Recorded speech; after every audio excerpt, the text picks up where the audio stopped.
Good day everyone.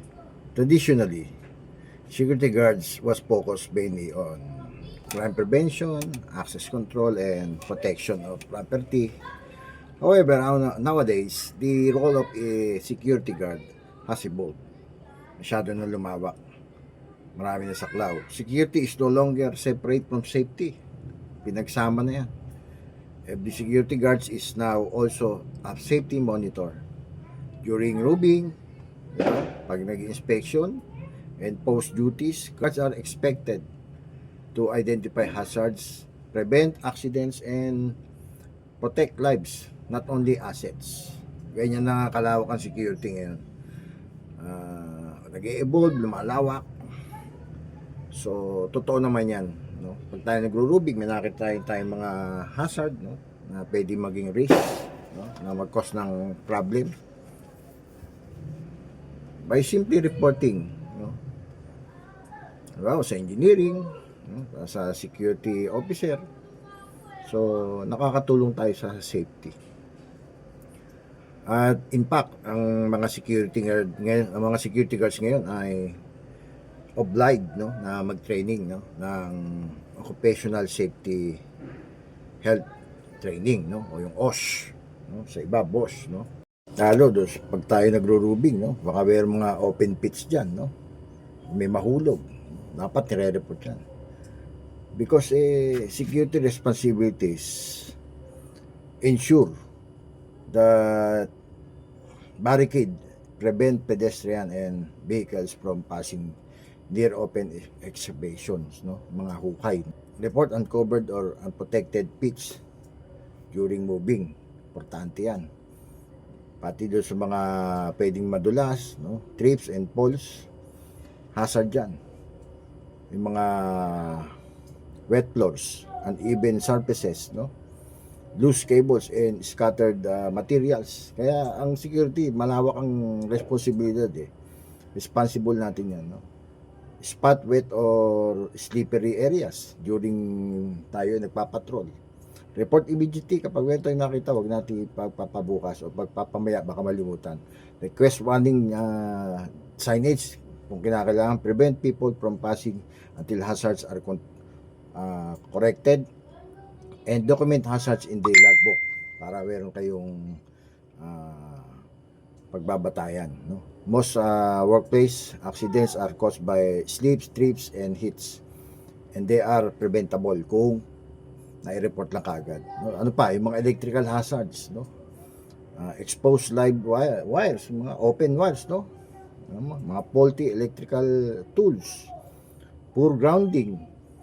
Yan ay responsibility din natin na report. Never touch exposed wires, baka tayo makuryente. Isolate the area and keep people away. Bantayan natin, i-cordon natin yun hanggang malagyan ng maintenance ng mga safety warning, no, at mabalutan. Monitor high risk electrical zones, no, pag tayo ay nagro-rubing. Kasama yan sa ating trabaho. Kaya security plus safety na pagduktong na, no, na pagsama na yung security part ka ng safety. Why safety is now part of security sa ating mga duty, no? Accident cause more injuries and losses than crimes, no? Clients expect guard to report unsafe conditions. Nahanap nila, meron tayong mga daily activity, no?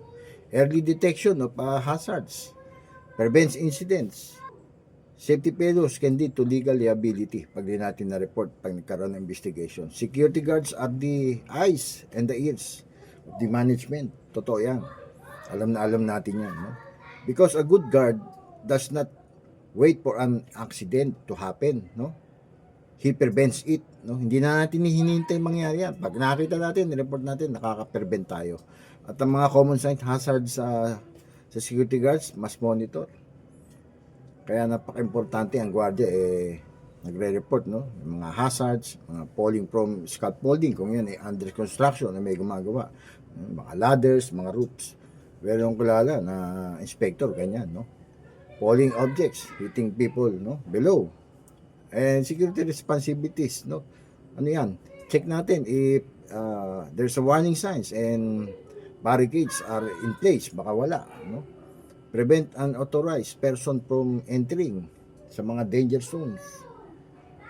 Kung sila andun, meron ba sila mga PPE, no? Report missing guardrails or unsecured ladders.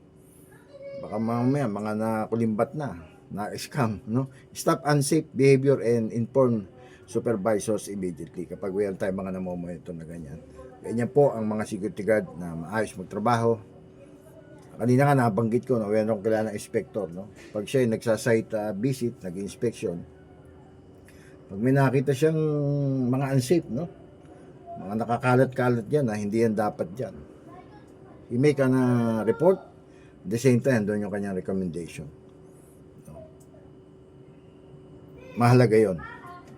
Kasi baka hindi lahat naikutan ng gwardiya, na tayo mga inspector. Kami mga inspector, pag may ikot kami diyan, di ba na masabihan kami na na pakalimero. Okay lang 'yun, basta sa aming part may nagawa kami, no? May na-share kami, baka na-overlook, no? Hindi nakita. So, nire-report namin 'yan. May mga nagkalat dyan debris, baka may mga spill ng used oil dyan, kumalat, makadulas. Kasi yung mga hazardous chemicals, no, can cause a fire, explosion, no. Flammable materials kasi yan, no. Pwede mag-spark, pwede mag-short circuit. At responsibilidad natin mga gwardiya, conduct fire safety, no, pag tayo nagra-rounds. Check para extinguishers and exits. Hindi dapat nahaharangan yan. Enforce no smoking policies, dapat importante yan. Act quickly during the fire alarms, no, or any case of emergencies. A security guard is often the first responder in fire or any emergencies, no. Kaya ang safety mindset natin bilang mga security, no, every guard must remember, observe before something happens. Bago pa may mangyari, na report mo na yan. May nakita ka, report. Report hazards. Not ignore that. Huwag natin i-ignore. Record everything in the logbook.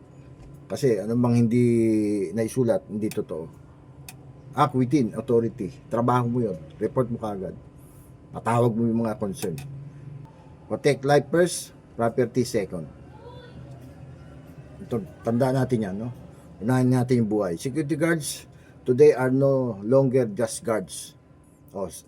They are safety observers, emergency responders, partners of safety officers.